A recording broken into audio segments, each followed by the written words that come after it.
todos los animales intentan evitar que los maten. La autopreservación fue programada en nosotros por la evolución para que no nos extingamos accidentalmente. Pero probablemente te des cuenta de que algunas especies tienen más suerte que otras, como la familia de siluriformes loricáridos. ¿Has oído hablar de ella? Estos peces, o más bien varias especies de ellos, han sido bendecidos con muchas habilidades y características especiales que merecen atención. En primer lugar, estos siluros tienen una armadura incorporada. Por ejemplo, los siluriformes ancistrus están cubiertos de una armadura con espinas alrededor de la cabeza. Y no son solo espinas. Se agrandan si el pez está en peligro. Otras especies de siluriformes son aún más interesantes. Cuando un siluriforme se siente amenazado por un pez grande, puede extender las espinas retráctiles que suelen estar cerca de sus costados. Esto hace que su cuerpo sea más ancho, lo que significa que será más difícil tragar a esa presa. Si el depredador intenta hacerlo de todos modos, las espinas afiladas le cortarán la boca. El depredador tiene suerte si se trata de espinas normales, porque algunas especies de siluriformes son realmente venenosas. Además, el veneno de algunos siluriformes es tan potente que puede matar a un ser humano. Aproximadamente la mitad de las especies de siluriformes conocidas, y hay unas 3000, son probablemente venenosas, pero esta capacidad solo la utilizan los peces como defensa. Cuando el siluriforme pone en movimiento sus espinas, la presión desgarra la piel sobre las glándulas venenosas. El veneno se derrama y se introduce en las heridas del depredador. Si te acuerdas, en ese momento, el depredador ya está herido por las espinas afiladas. Pero volvamos a la armadura que la naturaleza otorgó a los siluriformes. Toda la familia de loricáridos la tiene, pero quiero centrarme en ciertas especies. Corydoras trilineautus es un pez muy pequeño, cuya longitud no supera los 6,5 centímetros. Se mantienen en acuarios y nadie espera que puedan sobrevivir a la mordedura de una piraña. Para comprobarlo, los científicos tuvieron que enfrentar a dos peces en un acuario y ver qué pasaba. Imagínate la sorpresa que se llevaron cuando un Corydoras trilineautus se vio acorralado, fue mordido 10 veces y luego se zafó y se alejó irritado. Cory no estaba herido ni asustado, solo molesto. Cualquier otro pez perdería parte de sus órganos con un solo mordisco. El secreto de la asombrosa durabilidad de los Corydoras trilineautus reside precisamente en su armadura, cuyas escamas están hechas de colágeno y minerales capaces de soportar una enorme presión. Las escamas de los Corydoras trilineautus crecen a partir de los osteoblastos, las células responsables de la construcción de los huesos. Una dura capa mineral superior de escamas impide que los dientes de la piraña perforen la armadura, y la capa blanda inferior absorbe la fuerza de las mordeduras. Las escamas no se rompen, la piraña se queda sin comer, y los Corydoras trilineautus pueden seguir haciendo lo que sea. Las pirañas necesitan dar 8 mordiscos solo para hacer mella en la armadura de la cola de los Corydoras trilineautus, y atravesar sus escamas abdominales solo funciona el 20% de las veces. Pero incluso estos increíbles peces tienen un punto débil en su armadura, la zona que rodea las branquias con un hueco. Si la piraña hunde sus dientes ahí, puede decapitar al Corydoras trilineautus. Para evitarlo, sacan espinas afiladas en sus aletas pectorales y en el lomo, y ahuyentan a los depredadores. ¿Qué te parece la capacidad de los siluriformes de respirar aire? Es decir, nadar hasta la superficie e inhalar. Para conseguir esta capacidad, los siluriformes tuvieron que evolucionar varias modificaciones del tracto digestivo que funcionan como órganos respiratorios accesorios. No es una habilidad de la que puedas presumir delante de tus amigos peces en una fiesta. Respirar aire es necesario para sobrevivir. En algunas masas de agua hay muy poco oxígeno disuelto en el agua. Para no asfixiarse, los siluriformes han tenido que ingeniárselas, pero solo utilizan este método de respiración como último recurso y solo en situaciones de estrés. Además, para poder respirar con el estómago, deben tener poca comida dentro, así que o comen o respiran. Pero estas no son las únicas habilidades únicas concedidas a los siluriformes por la evolución, porque algunos siluriformes pueden sobrevivir sin nada de agua. Se sabe que los Pterygoplictis de la familia Loricáridos sobreviven fuera del agua hasta 30 horas, por lo que la gente los vende en los mercados vivos simplemente colocándolos en el mostrador. Los siluriformes deben agradecer a las escamas esta capacidad de vivir sin agua. El caso es que los siluriformes son bastante fáciles de ver en el agua, por lo que se convierten en presa de las aves. Pero las aves se dan cuenta rápidamente de que han atrapado algo espinoso y muy duro. Tras un par de intentos de comerse el pez, se rinden, lo tiran y tratan de encontrar un almuerzo más cómodo de comer. El resultado es que el siluriforme acaba en tierra y tiene que sobrevivir sin agua durante algún tiempo hasta que consigue llegar a su embalse natal. Sí, lo has entendido bien. Estos tipos también pueden desplazarse por tierra. llegan al agua en ráfagas de 1 metro por segundo, lo cual, por supuesto, es lento desde el punto de vista humano. Pero bueno, estamos hablando de peces. Se supone que los peces no pueden caminar por la tierra. Y mucho menos trepar por las paredes, como hace la especie Chaetostoma microps, que pertenece a la misma familia de los siluriformes. Imagínate la sorpresa de la gente que fue la primera en ver esto. Un equipo que exploraba cuevas de piedra caliza en Ecuador encontró un pez que trepaba casi 3 metros por paredes rocosas casi verticales. ¿Y la gravedad? Parece que este pez no ha oído hablar de ella. Y tú, al igual que los científicos, probablemente te has preguntado cómo puede un pez trepar por las paredes. Pues bien, parece que la capacidad de escalar surgió de una serie de modificaciones en las aletas, la piel y la boca de este siluriforme. Sí, utilizan la boca para trepar. Si a esto se le añade una fina película de agua en la pared, se obtiene un pez escalador. En este punto quería hacer una broma como ¿qué es lo siguiente, peces que comen madera? Pero entonces Steve me mostró la especie panaque. También pertenecen a la misma familia de los siluriformes. Son acorazados, tienen espinas y pueden comer madera. Es más, la muerden. ¿Para qué? Bueno, en realidad hay una razón muy sencilla. La intensa rivalidad por los recursos obligó a los panaques a encontrar una forma de no extinguirse, y descubrieron que siempre hay mucha madera en el fondo.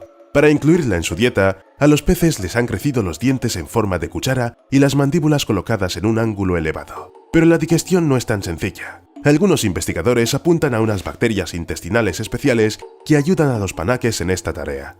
Otros científicos sostienen que los peces simplemente no pueden digerir la madera. Esta pasa por sus intestinos en menos de 4 horas y los intestinos de los siluriformes no tienen ninguna estructura única. Pero, ¿qué sentido tiene entonces comer madera? Los panaques parecen masticar madera en descomposición para digerir la materia orgánica, los microbios y los subproductos microbianos que se encuentran en los espacios entre las fibras de la madera, y la propia madera es excretada como residuo. Otros siluriformes de agua dulce de la misma familia son tan resistentes que pueden vivir en agua salada. Normalmente en esas condiciones el pez muere rápidamente de deshidratación. Sus riñones están diseñados para bombear agua fuera del cuerpo todo el tiempo, reteniendo las sales. Pero a los siluriformes no les importan esas nimiedades. Tampoco les importa el hecho de que sean peces, no topos. En realidad, después de caminar por el suelo, trepar por las rocas y comer madera, no hay mucho que pueda sorprenderte de los siluriformes. Los Pterygoplictis, que ya he mencionado, también son conocidos por excavar en las orillas con tanta intensidad que pueden causar erosión y derrumbes. Pero a otros siluriformes también les gusta cavar, por razones muy diferentes. Por ejemplo, para evitar la desagradable luz del sol y el calor, para cuidar de las crías o para mantenerse a salvo de los depredadores. Aparentemente cuando todos los demás mecanismos de defensa ya no funcionan. Todo esto es bastante interesante, pero difícilmente para esas criaturas cuyas casas pueden derrumbarse simplemente porque a los siluriformes les encanta cavar. Aunque este no es el único problema que causan los siluriformes de esta familia. Como son realmente buenos para sobrevivir, las especies de la familia Loricáridos se convierten fácilmente en especies invasoras. Tiene todo el sentido del mundo. Cuando eres así de bueno adaptándote a todo y defendiéndote de los depredadores, eres, por definición, más genial que los demás. Además, también hay gente que tiene siluriformes como mascotas de acuario y luego los suelta en la naturaleza. Así es como, por ejemplo, aparecieron los Pterygoplictis en Florida, Texas y México. Los siluriformes fueron liberados allí a propósito, para controlar las algas. Al final, los siluriformes se extendieron por al menos 13 estados mexicanos, desplazando a las especies autóctonas y causando un grave perjuicio a miles de familias mexicanas cuyos ingresos dependen de la pesca. En general, en México los Pterygoplictis no son muy queridos, e incluso recibieron el apodo de pez diablo. Para deshacerse de la especie invasora se puede comer a los siluriformes más a menudo, pero los lugareños consideran a ese pez feo, extraño y venenoso. Esto ralentiza las cosas. Pero el problema más extraño causado por el siluriforme invasor tiene que ver con los manatíes. Los siluriformes se aferran a ellos. Pueden haber 20, 30 o incluso 40 peces sobre un desafortunado manatí. Parece espeluznante, como si los siluriformes fueran a destrozarlo. Aunque en realidad, los peces no están interesados ni en la sangre ni en la carne de los manatíes. Solo se alimentan de las algas que crecen en su piel, es decir, no causan ningún daño físico. Pero imagina a 40 criaturas del tamaño de un gato pegadas a ti. Es irritable, también para los manatíes. En un intento de quitar los siluriformes se mueven más, y el movimiento significa quemar calorías. Esto no es bueno para los manatíes. El caso es que en los meses de invierno, para escapar del frío y encontrar comida, los manatíes nadan hasta las aguas de Florida, que están repletas de siluriformes. Pero en lugar de unas vacaciones relajantes, los manatíes reciben un montón de molestos peces de los que no pueden deshacerse. Como resultado, los manatíes pierden peso y abandonan las aguas cálidas mucho antes de lo que se supone. Al final, un animal cansado que ha perdido peso se encuentra con el frío. El resultado es bastante predecible. Los manatíes se enferman y mueren. Resulta que la evolución dio al siluriforme la capacidad de sobrevivir en cualquier condición, y lo arruinaron todo. Bueno, la naturaleza tiene un sentido del humor bastante raro. Si se pregunta a una persona al azar qué pez le parece dar más miedo, probablemente dirá que el tiburón. Esa es la imagen de los tiburones, depredadores sanguinarios dispuestos a devorar a cualquiera con extrema crueldad. Sin embargo, hay peces mucho más temibles que los tiburones. De hecho, los tiburones pueden parecer tipos muy pacíficos e inocentes en comparación con ellos. Conoce a los agujones, familia de los peces actinopterigios que se alimentan de otros peces. Una característica distintiva de los agujones es su pico largo y estrecho con muchos dientes afilados. Incluso parece un poco gracioso, pero no te dejes engañar por el aspecto de estos peces. Como los agujones nadan cerca de la superficie, a menudo saltan por encima de las cubiertas de embarcaciones poco profundas, y lo hacen a una enorme velocidad de hasta 60 km por hora. Imagina un coche pequeño saltando del agua hacia ti. Por la noche, bajo la influencia de la luz artificial, los agujones comienzan a saltar de forma especialmente activa. Los pescadores nocturnos y los buceadores en zonas del Pacífico son atacados regularmente por bancos enteros de los agujones que nadan hacia la fuente de la luz a gran velocidad. Es similar a las polillas, excepto que las polillas no tienen picos tan afilados. Estos picos son capaces de infligir profundas heridas punzantes, y para los residentes del Pacífico, este pez es un peligro mayor que el tiburón. El riesgo de sufrir lesiones en un encuentro con los agujones es mucho mayor que con un tiburón.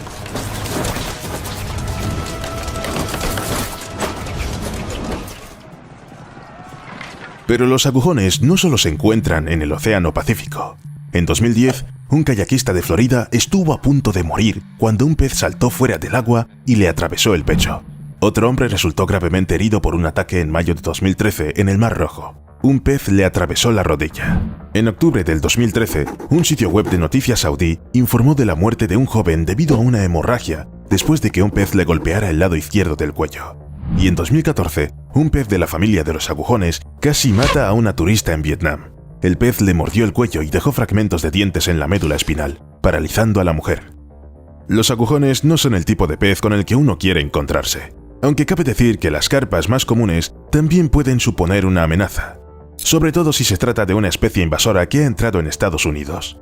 Se sabe que algunos han roto narices, mandíbulas e incluso brazos de la gente cuando han saltado del agua a las embarcaciones. Algunos incluso han derribado a personas. El impacto ha sido feroz. En los embalses estadounidenses abundan las carpas, que, por cierto, pueden medir hasta 60 centímetros, y saltan a los barcos de forma muy activa. Si recibes un moratón, estás de suerte. Bueno, ahora hablemos de algo realmente raro. En 2010, un pescador llamado Jeremy Wade sacó del agua del río Congo un pez tigre Goliat. Fue una suerte increíble, porque pescar un pez tigre Goliat es toda una hazaña, ya que son escurridizos. Son escurridizos y muy peligrosos. El caso es que el pez tigre Goliat está considerado, con razón, uno de los peces de agua dulce más temibles del mundo. Es una versión más grande y peligrosa de la piraña que alcanza una longitud de 1,5 metros y puede pesar 50 kilos. Cada uno de los más de 30 dientes del pez tigre Goliat puede alcanzar los 2,5 centímetros de longitud, lo que significa que pueden compararse a los de un tiburón. Con semejante arsenal, el pez puede atacar fácilmente no solo a los humanos, sino también a los cocodrilos. Vale, seamos sinceros, no solo puede, sino que ataca arrancando trozos enteros de cocodrilos. ¿Qué decir de las colisiones con humanos? Se cree que estos peces atacan por reflejo ante el movimiento brusco o el chapoteo, y lo hacen de forma increíblemente agresiva. Un pez tigre Goliat es capaz de partir a su presa por la mitad de un solo mordisco. Bueno, si es otro pez, claro. Un hombre puede perder un dedo tras una mordedura así, y eso si tiene suerte. No hay pruebas documentadas de muertes debidas a ataques de peces tigre Goliat, pero los lugareños informan de que se han dado casos de este tipo. En general, comparados con el pez tigre Goliat, todos los demás de nuestro vídeo de hoy parecen inofensivos. pero eso no es razón para no hablarte de ellos. Aquí, por ejemplo, está el Catán. Puede alcanzar los 3 metros de longitud. Algunos documentos históricos afirman que el Catán solía pesar hasta 158 kilos. Y por supuesto, ganaba este peso no porque comía algas. La buena noticia es que los catanes no atacan a los humanos. No se conocen ataques de este tipo. La mala noticia es que estos peces siguen representando una amenaza pasiva para nosotros por sus huevos.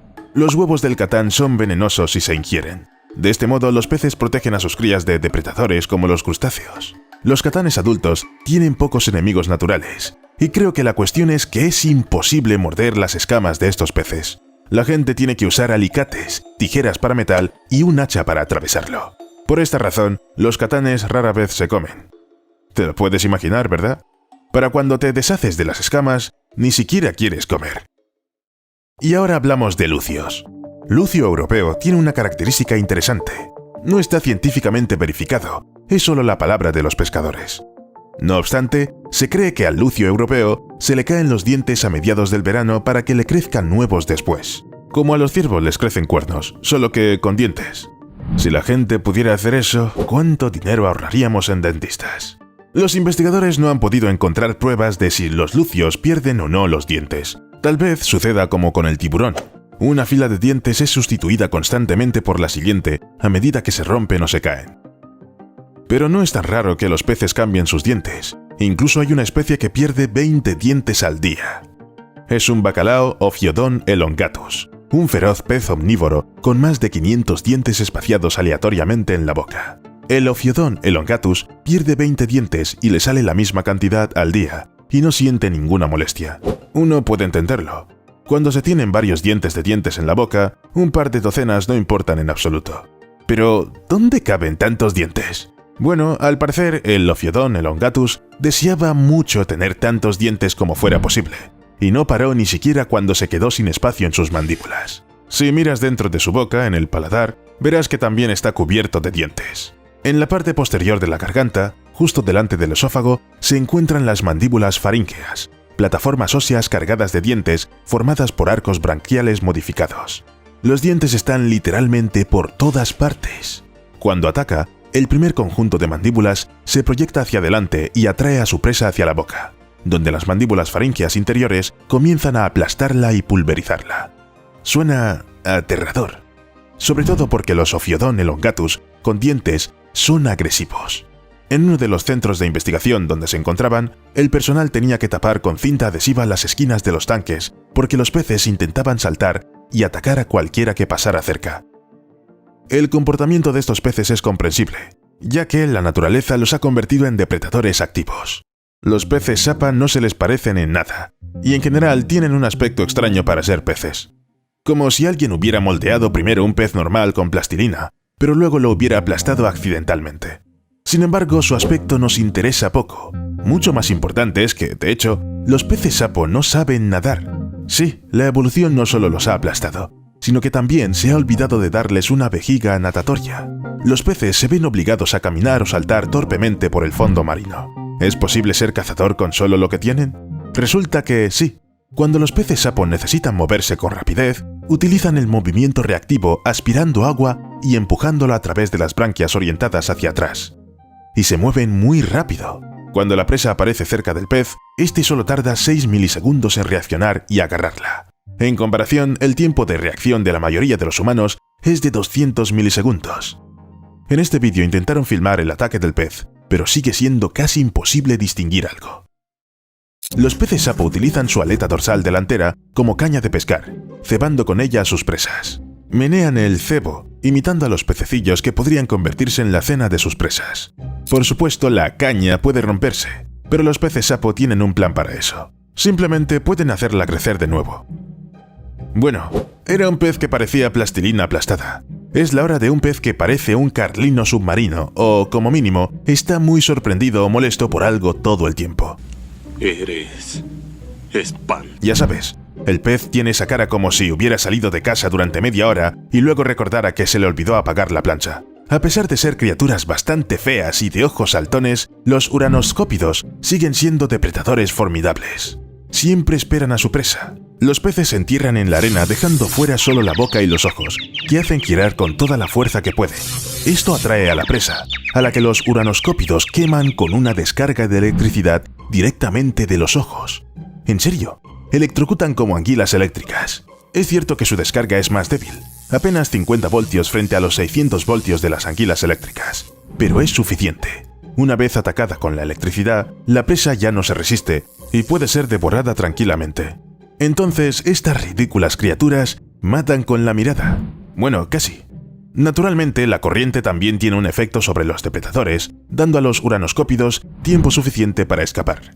Pero a estos peces no les bastaba con hacer girar los ojos e imitar a las anguilas, así que les creció una púa venenosa cerca de las aletas pectorales. El veneno aún no se conoce bien, pero parece ser bastante peligroso. Y no solo para los habitantes de los fondos marinos. Se sabe de gente que ha muerto por su culpa. Tal vez estarás pensando, veneno. El veneno en el pez ya no sorprende a nadie. En parte estoy de acuerdo, pero ¿y si te mostramos un pez con forma de cubo? Es un auténtico tanque submarino que crea una nube tóxica. Ostracion cubicum tiene un aspecto gracioso y simpático. Vive en aguas poco profundas de las zonas más cálidas de los océanos y adora los arrecifes de coral y los matorrales de algas. Estos peces pasan la mayor parte del tiempo recogiendo con sus diminutas bocas algas y pequeños invertebrados como crustáceos, gusanos y esponjas de rocas y corales. Pero para llevar una vida tan tranquila en la naturaleza se necesita una defensa poderosa, y estos peces la tienen. Su cuerpo está formado por placas óseas hexagonales fusionadas para formar un caparazón duro pero ligero. Rodea la columna vertebral interna del esqueleto real. Sí, a estos peces les ha crecido algo parecido a una armadura de tanque. Y ser un tanque viviente significa que tienes algunas ventajas importantes. Como mínimo, es muy difícil de comer Ostracion cubicum. Los depredadores rompen los dientes con la armadura e intentan no correr riesgos. Hay que reconocer que estos peces tuvieron que sacrificar la velocidad y maniobrabilidad para conseguir semejante cuerpo. Cuando eres una caja con aletas, es bastante difícil moverse con agilidad. Pero ahí es donde entra la evolución. Les dio una habilidad muy chula. En caso de peligro o simplemente por estrés repentino, el Ostracion cubicum libera una toxina mucosa. Rezuma de células especiales situadas por todo el cuerpo del pez. El moco tóxico transparente, similar a los mocos, se dispersa inmediatamente en la columna de agua, creando una nube mortal alrededor del pez. Esto hace que sea muy difícil mantener los Ostracion cubicum en acuarios. Los peces asustados pueden envenenar accidentalmente a todos sus vecinos. O no accidentalmente. ¿Quién sabe? Siluros que pueden hablar. Sinceramente, esta no es la noticia para la que estaba preparado esta mañana. Te presento al Platydoras armatulus. Cuando estos siluros se asustan o se sienten amenazados, emiten un graznido. Y es bastante divertido. A veces los siluros hacen estos ruidos cuando buscan a los de su especie. Por ejemplo, si separas a un pez de la manada, empezará a graznar. En general, a estos siluros y sus parientes no se les llama parlantes por casualidad. Muchos son capaces de emitir sonidos audibles, y lo hacen de muchas formas distintas. Por ejemplo, reproducen un fuerte chasquido, frotando las aletas pectorales con púas sobre las escamas, y luego hacen resonar el sonido en la vejiga natatoria con la ayuda de un músculo de la parte posterior del cráneo. Y si no entiendes nada, no te sientas mal. Yo tampoco lo he entendido del todo. La anatomía de los peces es bastante complicada. En general, los peces son mucho más habladores de lo que se piensa. Un estudio reciente ha demostrado que a menudo se comunican mediante sonidos, una característica presente en toda la evolución de los peces. Bueno, o casi toda. Los científicos afirman que la capacidad de producir sonidos ha evolucionado 33 veces de forma independiente. Algunas especies llevan hablando al menos 155 millones de años. Y parece que todavía tienen algo que decir.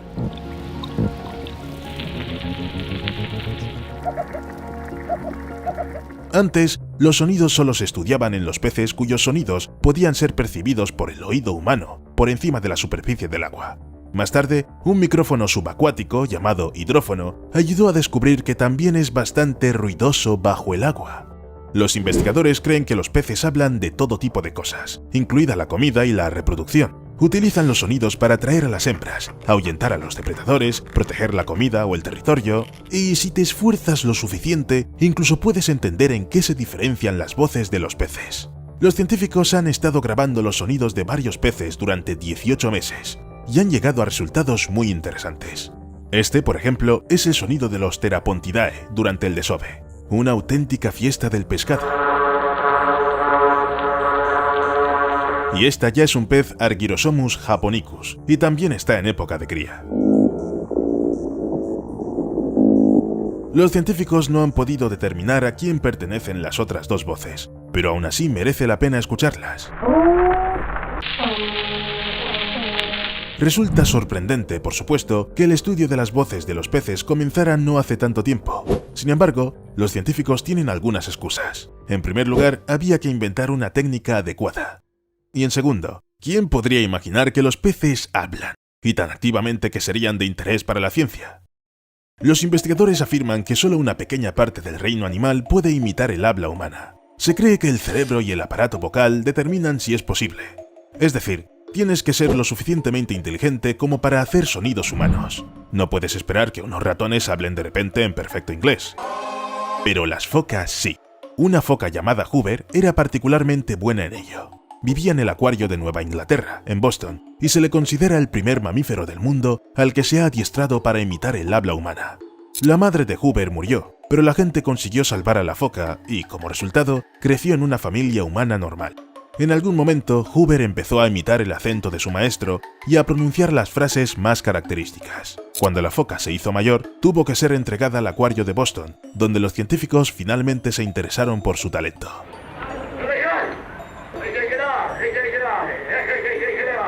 Hoover era conocido por ser capaz de decir frases como «ven aquí», «fuera de aquí» y «hola, ¿qué tal?». Los científicos se preguntaban cómo podía imitar el habla humana.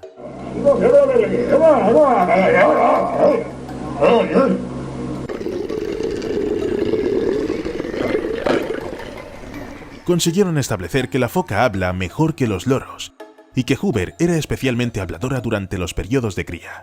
Probablemente utilizó sus conocimientos del lenguaje humano con fines publicitarios.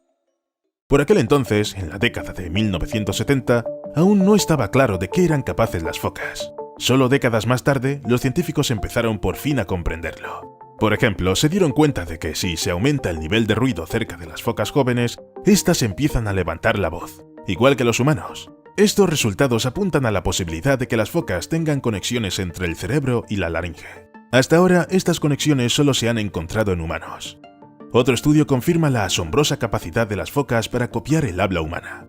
De hecho, son capaces de aprender y repetir muchos de los sonidos complejos que subyacen al habla humana. Y no se trata solo de pronunciar vocales claras, una habilidad que muchos de nuestros parientes primates más cercanos son incapaces de lograr. Las focas también pueden cantar las primeras notas de las melodías. El tema musical de Star Wars, por ejemplo. Las focas poseen una rara combinación de características que muchas otras criaturas no tienen, incluida una ventaja anatómica clave: una laringe o aparato vocal muy similar al nuestro, el humano. Aún no está claro por qué son las focas las que tienen una capacidad tan excepcional y no cualquier otra persona. Quizá tenga algo que ver con su dinámica estructura social. ¿Quién más puede hablar como un humano? Orcas, por supuesto. A veces pienso que las orcas pueden hacer cualquier cosa, si quieren, claro. Un equipo internacional de investigadores que trabaja con 2 orcas en un acuario de Francia ha descubierto que las orcas son capaces de producir sonidos del habla humana, incluidas palabras como hola y adiós, así como una serie de exclamaciones. Hello. Amy. 1, 2. 1, 2, 3.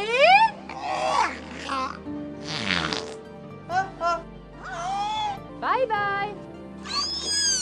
De esto podemos concluir que las orcas tienen la capacidad de memorizar los sonidos que oyen. Esto también explica por qué las orcas de distintas partes del planeta suenan diferente. Sí, las orcas tienen literalmente dialectos, y no es un hecho que orcas de diferentes regiones se entiendan rápidamente y sin problemas. Más bien, tendrán que pensar y preguntar otra vez, si es el caso de los animales. Al mismo tiempo, los científicos dudan mucho de que las orcas entiendan las palabras que pronuncian. Es decir, es más bien un mimetismo sin sentido. No hay pruebas de que ninguna de las orcas entienda el significado de la palabra hola. Esta historia me ha hecho reír de verdad. En 1984, los trabajadores de la Fundación Nacional de Mamíferos Marinos de San Diego oyeron un extraño murmullo procedente de un tanque de ballenas y delfines. Sonaba como si dos personas hablaran a lo lejos, pero era imposible entender lo que decían. Las palabras se repetían una y otra vez. Así siguió hasta que un día un buzo salió del tanque y preguntó: ¿Quién me ha dicho que salga? Fue entonces cuando los guardas se dieron cuenta de que era una beluga macho llamado Nock. Sus ejercicios vocales se grabaron, y esto se prolongó durante varios años.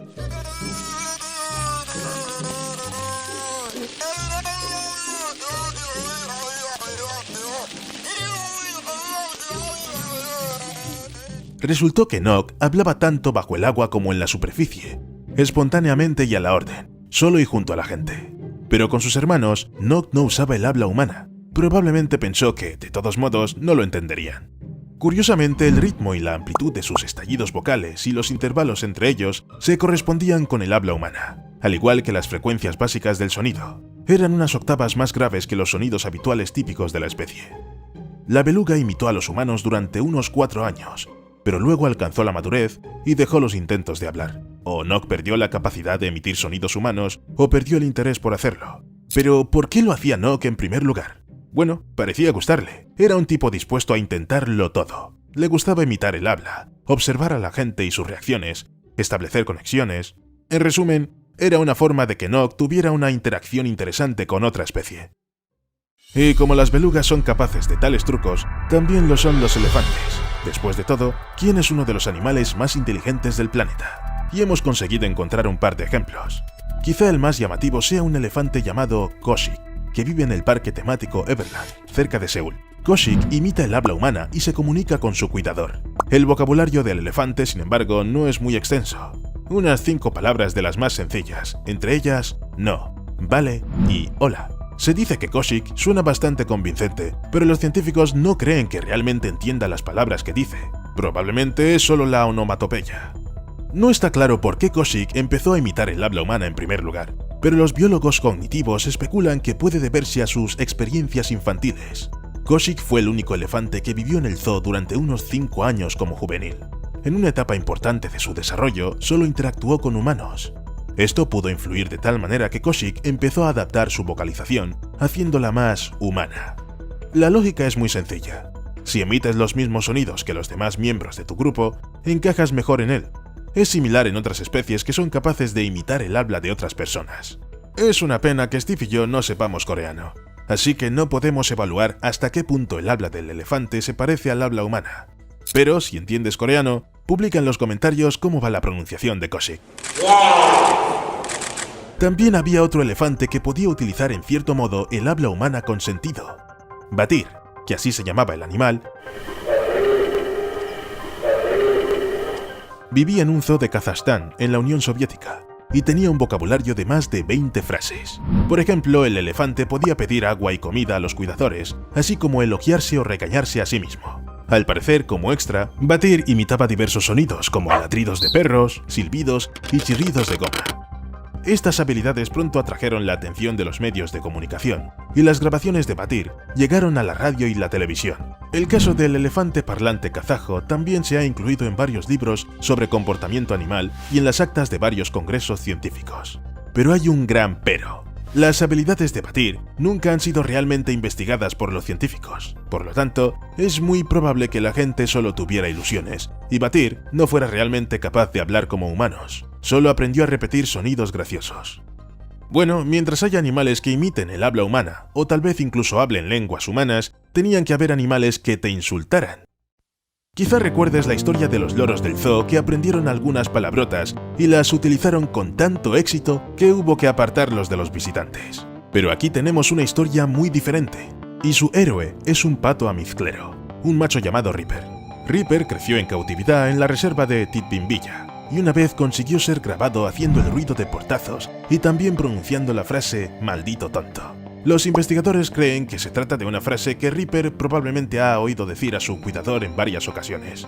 No están seguros de la edad que tenía el pájaro cuando pronunció la frase por primera vez, pero en el momento de la grabación, Ripper ya tenía 4 años y decía palabrotas de forma similar a la humana durante los agresivos juegos de apareamiento.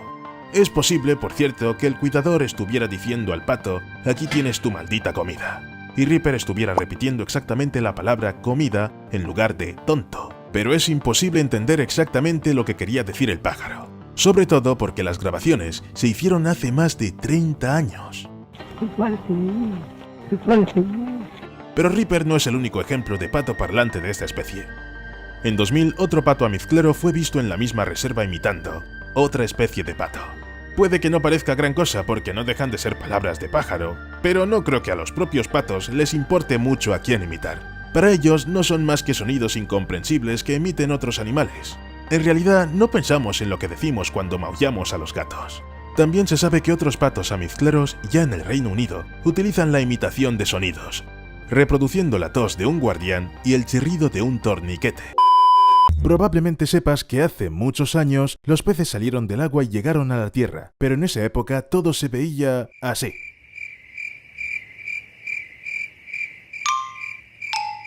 O algo así. En aquel entonces ya no había suficiente lugar ni oxígeno para todos, no había depredadores en la tierra, solo insectos, así que a los peces les crecieron patas y pulmones y se convirtieron en anfibios.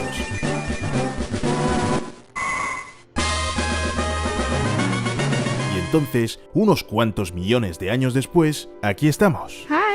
Okay. Sin embargo, estos peces tienen un propósito diferente, porque no planean evolucionar. Os presento a la Navas testudinius, comúnmente conocido como perca trepadora. Representan un peligro real para todos los seres vivos. Si crees que tienen que ser más grandes para ser una amenaza, piensa en las hormigas argentinas que se están apoderando lentamente del mundo. En comparación con ellas, las percas trepadoras siguen siendo bastante grandes. Pueden crecer hasta 25 centímetros de longitud y no viven en colonias, pero eso no les impide amenazar a otras especies.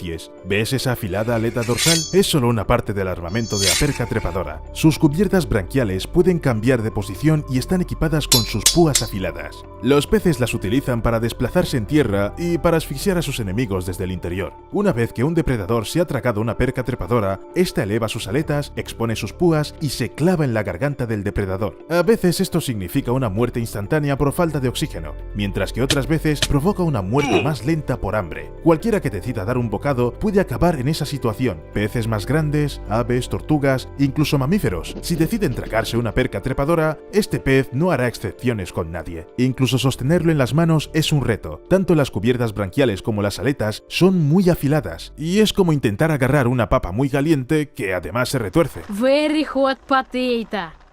Uy, ay.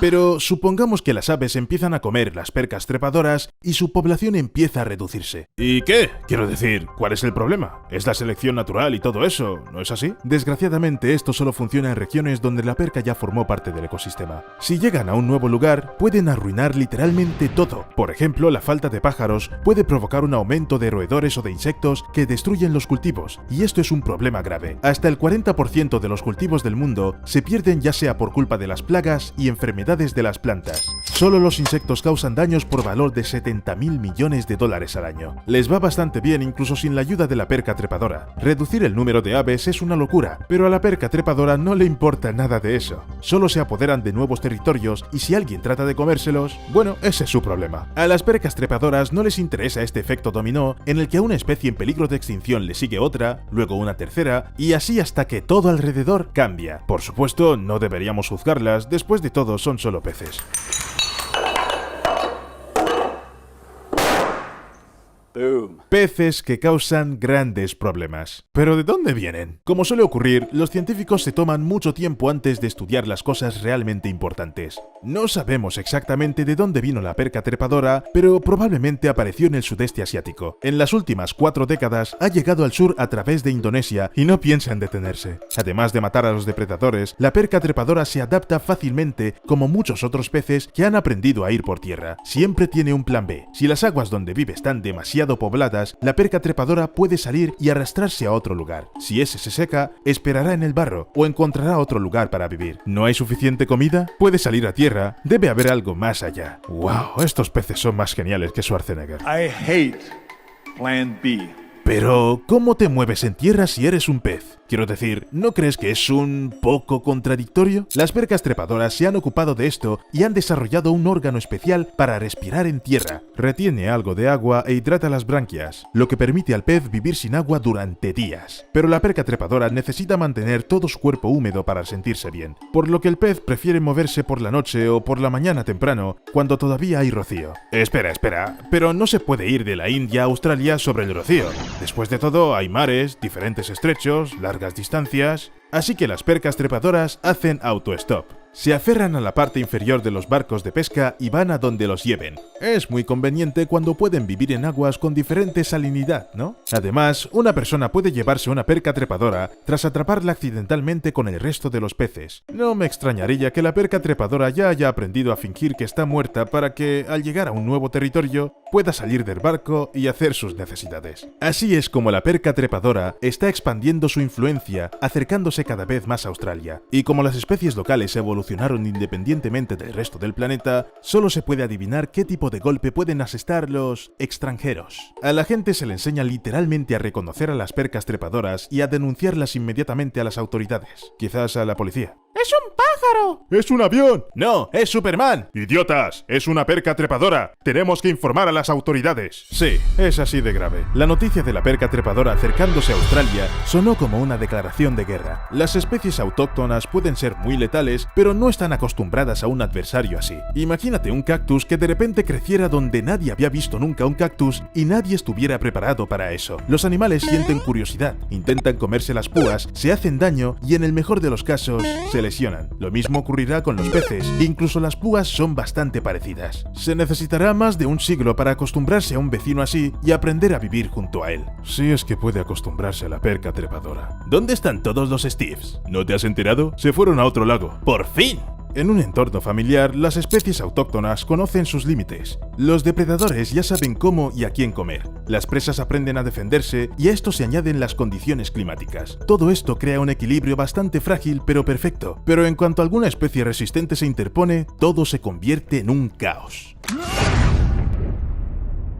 Estas especies se conocen como invasoras y en la mayoría de los casos son introducidas en un nuevo territorio por los humanos, a veces por accidente, pero el efecto sigue siendo impresionante. Por ejemplo, al final de la Segunda Guerra Mundial, la culebra arbórea café fue traída accidentalmente a Guam. Quizá la serpiente iba en la carga o incluso trepó por el tren de aterrizaje y acabó en el paraíso. En Guam casi no había depredadores naturales para la serpiente, pero sí muchos animales de presa que no estaban acostumbrados a ser cazados. Como resultado, la culebra arbórea comenzó a reproducirse con gran velocidad. Las serpientes exterminaron la mayoría de las especies vertebradas locales, provocaron miles de cortes de electricidad que afectaron a actividades privadas, comerciales y militares. Esas mismas serpientes también fueron responsables de la muerte de aves de corral y animales domésticos, así como del trauma emocional de los residentes. Imagínate que un animal que normalmente no vive en ese entorno aparece de repente en tu casa, como un león o un hipopótamo, o incluso una serpiente que además es venenosa y peligrosa para los niños pequeños. Cualquiera se estresaría. En resumen, las serpientes se lo pasaron en grande. Mission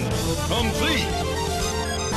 Y como Guam es un importante centro de transporte en el Pacífico, el viaje de la serpiente no terminó allí. Se ha visto en otras islas e incluso en Texas, bastante lejos de Australia, su tierra natal. Eso es lo que hacen las especies invasoras. En los últimos 500 años han causado la muerte del 13% de las especies extinguidas. Las especies invasoras han sido una de las causas de extinción del 25% de las plantas y del 33% de los animales. Pero las serpientes, los peces, las hormigas y, no sé, por ejemplo, el Heracleum, no son como el repentino meteorito que acabó con más del 75% de las especies cuando los dinosaurios vagaban por la Tierra. Esto significa que tenemos que detener a esos animales que intentan apoderarse de nuevos territorios. Entre otras cosas, habrá que hacer algo con la perca trepadora. ¡No puedes pasar!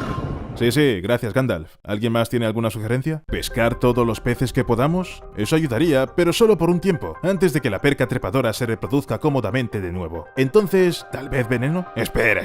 Eso es demasiado duro. Quiero decir, ayudaría a deshacerse de la perca trepadora, por supuesto, pero los peces locales se envenenarían junto con ellos. ¿Qué sentido tiene entonces? Así que es más o menos lo mismo. Primero ocurre algo debido a la actividad humana, y luego hay que arreglar ese algo. Y por cierto, ¿qué pasa con Australia? Ha pasado pasado suficiente tiempo desde los primeros informes alarmantes. ¿Han llegado los peces hasta allí? Pues parece que de alguna manera la gente ha conseguido detenerlos. O llegaron allí y ahora no hay nadie que nos cuente acerca del desastre.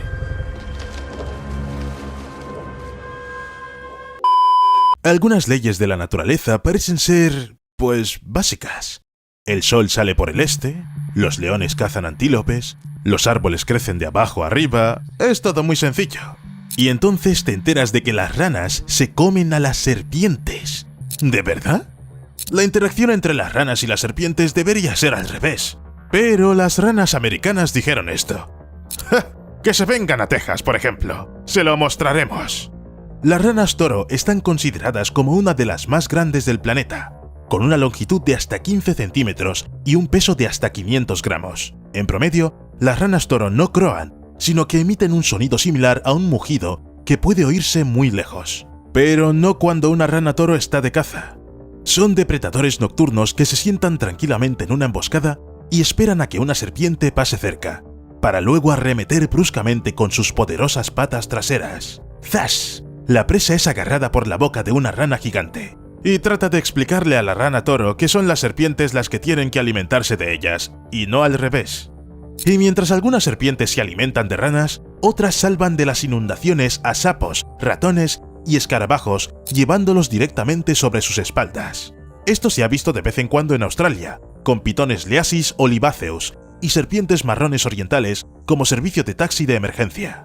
Es decir, especies que normalmente se alimentan de sus pasajeros. Tal vez fue un acto muy desinteresado por parte de las serpientes, o tal vez solo pusieron la cena en espera y se la llevaron. Bueno, ya sabes, suele ser más barato recogerlo tú mismo que pedirlo a domicilio. Pasemos a América Latina, porque aquí, en los manglares, los científicos han encontrado uno de los peces más extraños conocidos por el hombre. El ribulín de manglar suele medir entre 1 y 4 centímetros de largo, y vive en charcos fangosos y madrigueras sumergidas de cangrejos en los manglares, o dentro de los troncos. En la tierra. Sí, peces que viven en tierra firme y pueden permanecer fuera del agua no media hora, ni un día, sino hasta 66 días seguidos. Por supuesto, esto ocurre cuando hay sequía, de lo contrario no saldría. Es bastante difícil hacer algo así cuando eres un pez, pero estos lo consiguen. Modifican sus branquias para retener el agua y nutrientes, y los residuos de nitrógeno se excretan a través de la piel. En cuanto vuelve el agua, el pez vuelve a su versión anterior. En general, esta especie es muy territorial, pero cuando se enfrenta a la sequía, los peces refrenan su agresividad. Al fin y al cabo, no hay mucho lugar en los troncos. También pueden criar sin pareja y saltar con mucha fuerza. Sí, justo en el suelo. Cuando se vive en tierra firme durante 2 meses seguidos, hay que moverse de alguna manera, ¿no? El siguiente punto de paso en el itinerario es Bacoli, Italia. He mencionado al principio del vídeo que normalmente los árboles crecen de abajo a arriba. Pero en las ruinas de Baia, un antiguo complejo turístico romano, las cosas se confundieron. Aquí, una higuera crece en el techo de un arco, que es en realidad un monumento arquitectónico. Se dice que este arco formaba parte de la villa del emperador Nerón, pero es poco probable que él pudiera decir por qué el árbol rompió las leyes de la física. Además, no he podido encontrar ninguna información fiable sobre esta higuera, ni cómo acabó en el arco, ni cómo sobrevivió. Pero sigue creciendo de arriba a abajo, incluso parece que da frutos. ¿Y qué te parece la fruta en la corteza?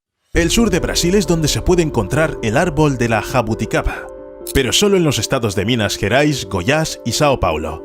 Las bayas redondas y oscuras que parecen adherirse al tronco solo se encuentran durante las pocas semanas del año en que el árbol da frutos. Tienen una piel gruesa y un núcleo muy dulce. Sí, se comen. Aunque ya estaba preparado para algo peligroso y terriblemente venenoso. Pero dicen que estas bayas son realmente sabrosas.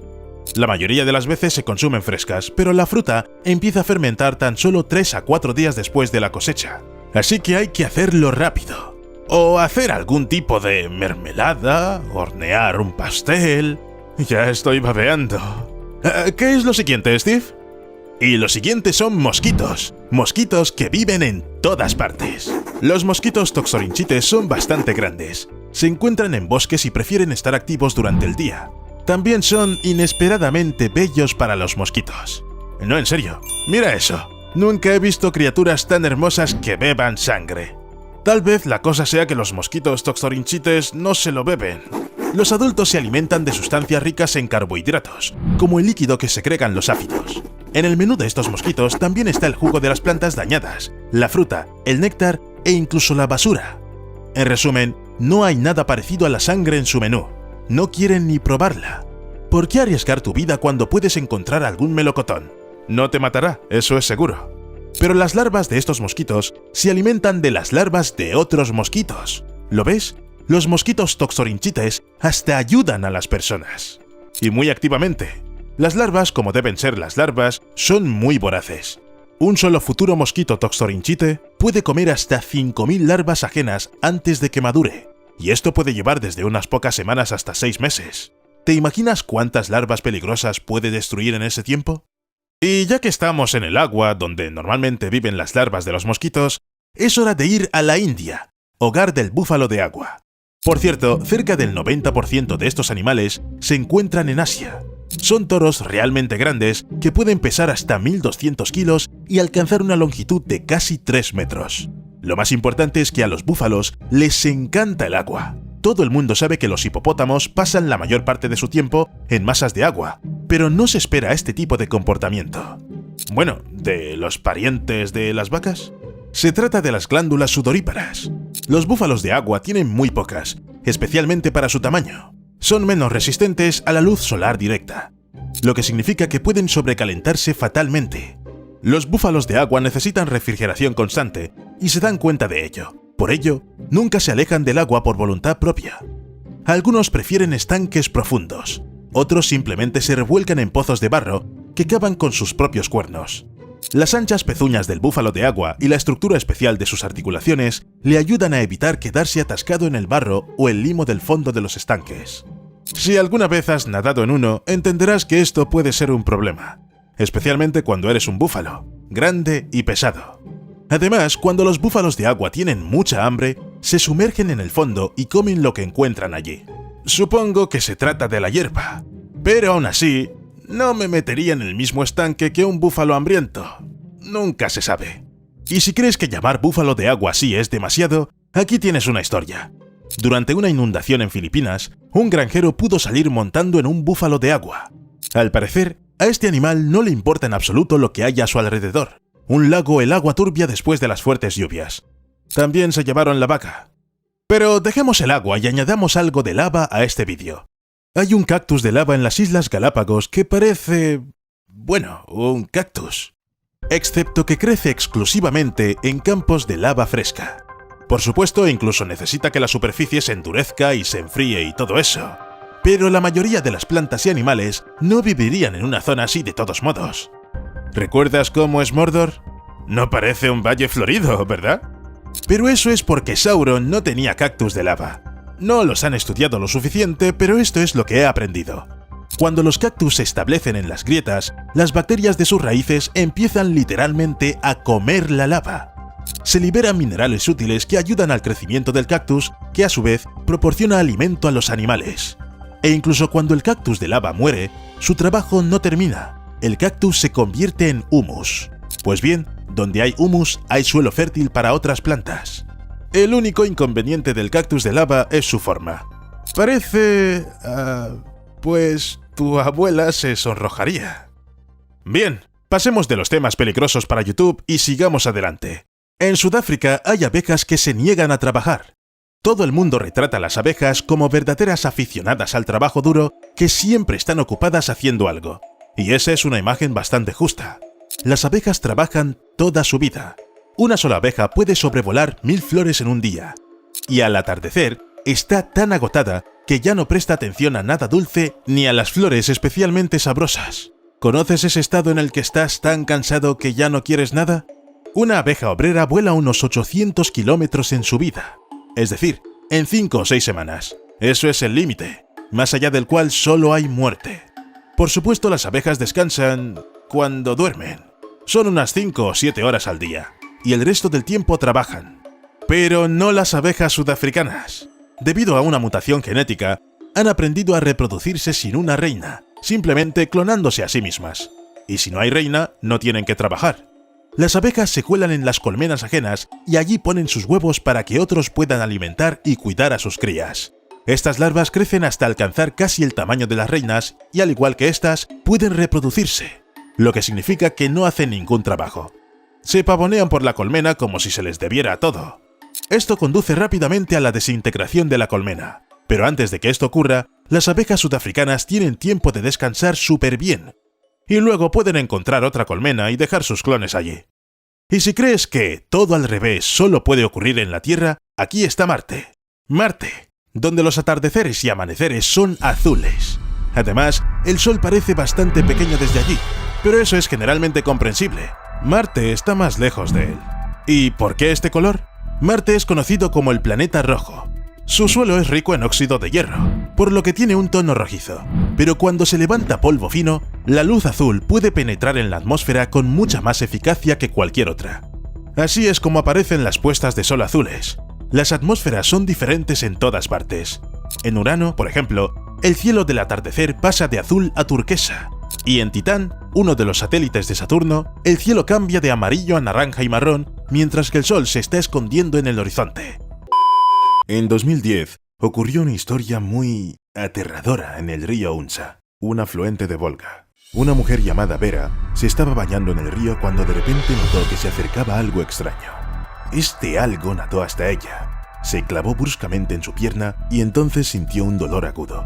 Si hubiera sido en el mar, podría haber sospechado de un tiburón, pero esto era un río, y en lugar de un tiburón, un enorme bagre había decidido alimentarse de ella.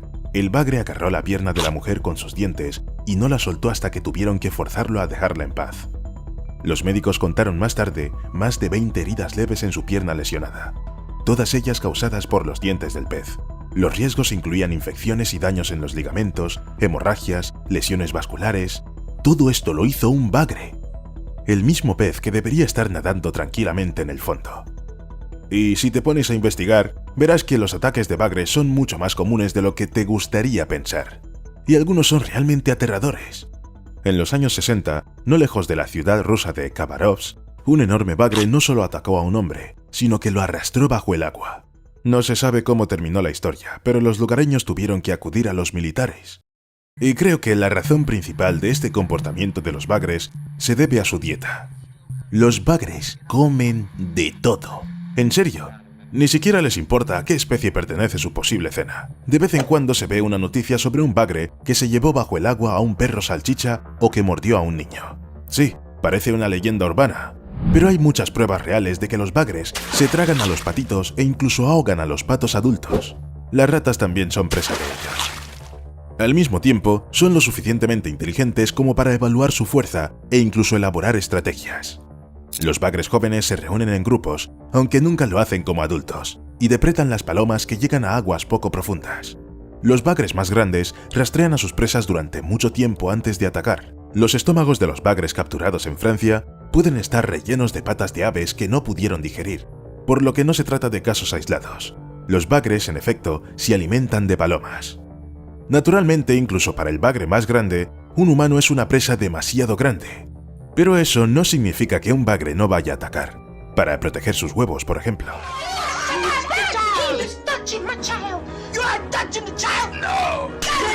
Y no exagero cuando digo que hay muchos ejemplos de ataques terribles. En un embalse cercano a la ciudad rusa de Lipetsk, vivió durante mucho tiempo un gran bagre. Según los relatos de los testigos, era una criatura realmente enorme que devoraba a todos los habitantes del embalse e incluso a los perros que se encontraban en el agua. Una vez el bagre incluso se comió a un cerdito que estaba chapoteando en los bajíos. El pez que se comió al cerdo. ¿Te imaginas? Ahora recordemos un hecho muy inquietante. Los cerdos y los humanos son muy parecidos e incluso genéticamente compatibles. ¿Significa esto que nosotros también debemos tener cuidado? Bueno, tal vez. Steve se encontró con la información de que a veces se encuentran dedos humanos en los estómagos de los bagres capturados. No, los peces no se los muerden a las personas vivas, pero a las ahogadas sí. Cuanto más se descomponga el cuerpo, más suave será y más fuerte será su olor. Y a los bagres les encanta eso. Pero eso no significa que a los peces les guste nuestro sabor y vayan a comer a los humanos vivos. Sin embargo, en algunas masas de agua con un gran número de bagres, está prohibido bañarse. ¿Por qué crees que es así? Es poco probable que las autoridades teman que alguien pise accidentalmente el pez y resbale. Y, como suele ocurrir, el animal omnívoro recibe el billete de la suerte de la naturaleza, y comienza a extenderse literalmente por todas partes con una velocidad aterradora. Cuando en la zona de Colonia hace unas décadas los pescadores comenzaron a encontrar a los bagres, se sorprendieron y se alegraron. Había pruebas de que el agua del río estaba limpia. Pero entonces el número de bagres empezó a crecer de forma espectacular. Cada año aparecían más y más. En 2010 sacaron más de 14 toneladas de bagres del Rin. Los peces no solo se han reproducido en una región a un ritmo alarmante, sino que también se han extendido a otros embalses de agua. Hoy en día, el bagre se puede encontrar en toda Europa. Solo en Escandinavia, hasta hace poco, no había bagres, simplemente porque allí hacía demasiado frío. La temperatura, por cierto, es una de las razones de su rápida propagación. Los bagres son amantes del calor, por lo que la industrialización y el calentamiento global tienen la culpa. Así es, la gente también ha estado soltando alevines de bagre a propósito, para que crezcan y se pueda pescar después. ¿Quién iba a decir que el bagre iba a empezar a pescar humanos? Ah, y no hay que olvidar que estos peces son longevos. Ciertamente, no al nivel de los tiburones polares de Groenlandia, pero la edad de un bagre de 150 centímetros de largo es de unos 40 años. La edad del mayor espécimen capturado se estima en 70 años y su longitud alcanzó casi los 2 metros. ¿Entiendes que es demasiado? Con ese tamaño, uno puede permitirse comer lo que quiera. En resumen, parece que el bagre crece toda su vida, sin ningún límite superior, y cuanto más grande es el pez, más come. Las personas que desconocen la capacidad del bagre de crecer hasta un tamaño irreal suelen pensar que los peces se volvieron así debido a la radiación. Bueno, aquí otra cosa se puede culpar. Radiación y contaminación, especialmente cuando se encontraron bagres gigantes en el estanque de Chernóbil. Pero de hecho, la radiación no tiene nada que ver. En primer lugar, suele tener el efecto contrario.